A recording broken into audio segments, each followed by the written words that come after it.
قربانی کے ایام میں ہر شخص دیکھے جو گھر میں بالغ ہیں، بالغ جو ہے 15 سال کے بعد سمجھ لے بلوغت کا حکم ہو جاتا ہے، مسلمان ہوں بالغ ہوں، تیسرا مقیم ہوں مسافر نہ ہوں، حالت سفر میں نہ ہوں، اور چوتھا وہ مالک نصاب ہوں۔ اور یاد رکھیں قربانی کا نصاب یہی ہے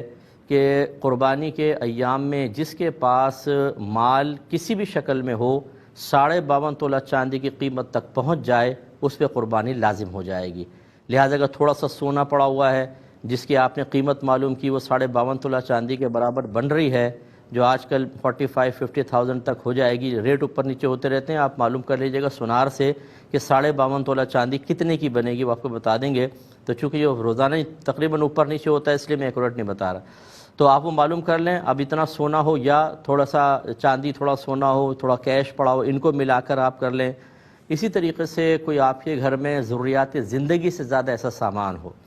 ضروریات زندگی والا سامان وہ کہلاتا ہے جس کے بغیر انسان کا گزارا مشکل ہو، جیسے گھر خود ضروریات زندگی میں آتا ہے، آپ کی سواری ہے، برتن ہیں، فریج ہے، اگر آپ اے سی باقاعدہ یوز کرتے ہیں تو اے سی بھی ضروریات زندگی کے اندر آئے گا۔ اس کے علاوہ جو اضافی سامان پڑا ہوتا ہے، پرانی کتابیں ہیں، جوتے ہیں، پرانے کپڑے ہیں، ڈیکوریشن پیسز ہیں، ان کی قیمت کا بھی اعتبار کیا جاتا ہے۔ حتیٰ کہ فقہا نے لکھا کہ اگر کسی کے 6 کمرے ہیں، 2 کمرے بند رہتے ہیں، کوئی یوز نہیں کرتا، 4 یوز ہوتے ہیں، تو ان 2 کمروں کی قیمت کا بھی حساب ہوگا۔ اسی طریقے سے اگر آپ کی ملکیت میں مکان ہے، آپ نے کرائے پہ چڑھایا ہوا ہے، کوئی پلاٹ رکھا ہوا ہے کہ آگے چل کے اس پہ مکان ہی بنائیں گے، اس پہ قربانی شخص کے اوپر واجب ہوگی۔ اس لیے گھر کا ہر فرد جو ہے وہ قربانی کے ایام میں یوں کرے کہ ایک اپنے قلم ڈائری لے کر بیٹھے، جتنا اس کے پاس سونا ہے وہ لکھے، چاندی، روپیہ،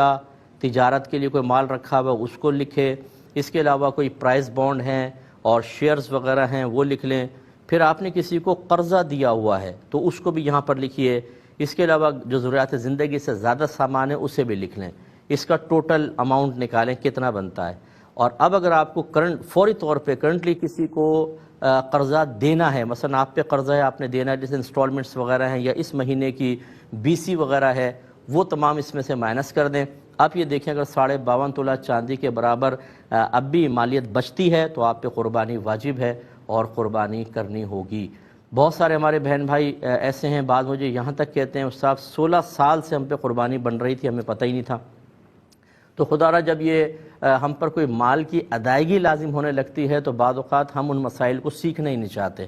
یہ کہتے ہیں یہ مولویوں کی باتیں چھوڑو جی۔ اگر آپ بچے کو سن رہے ہوں یا کوئی بہن سن رہی ہوں اپنے شوہر سے یا بچے اپنے والد سے کہیں نا کہ جی صاحب نے ایسا مسئلہ بیان کیا، عمومی طور پہ جو ہمارا مشاہدہ ہے وہ یہ ہے کہ والد صاحب کترا جاتے ہیں، ارے بھائی یہ چھوڑ دو مولویوں کی بات ہے، جو میں کر رہا ہوں ٹھیک کر رہا ہوں۔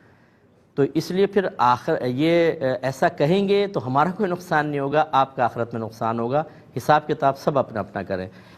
تو آپ کی خدمت میں گزارش کر رہے تھے کہ تھوڑا سا اپنے نفس سے مقابلہ کیجئے، آپ اپنا ہر شخص اپنا احتساب کرے اور خود اپنا اپنا حساب کرے۔ مثال کے طور پہ گھر میں والد صاحب ہیں، زوجہ ہیں، 4 بیٹے بالغ ہیں، 2 بیٹیاں بالغ ہیں اور بہویں ہیں ہر بیٹے کی، تو بہویں اپنا اپنا حساب کریں، لڑکے اپنا اپنا حساب کریں گے، بیٹیاں اپنا حساب، زوجہ اپنا حساب اور شوہر اپنا حساب کریں گے، اور پھر دیکھیں گے جس جس پہ قربانی واجب ہے انہیں قربانی کرنی ہوگی۔ تو یہ ہو سکتا ہے کہ آپ کے گھر میں ہر سال 1 قربانی ہوتی ہو، آپ اپنے حساب سے کر رہے تھے، لیکن جب آپ حساب کریں گے تو آپ کو پتہ چلے گا کہ ہمارے گھر میں تو ہر سال 4 قربانیاں بنتی تھیں، 5 قربانیاں بنتی تھیں، 6 قربانی بنتی تھیں، تو اس کا مطلب ہے کہ جو 6 بنتی تھیں اور آپ 1 کر رہے تھے تو ان 6 کا وبال آپ پر ہوگا، یعنی 5 کا وبال ہوگا، اور جس نے واجب ترک کیا گناہگار ہوگا۔ تو یہ اچھی طرح حساب کر لیجئے گا۔ اسی کو لے لیتے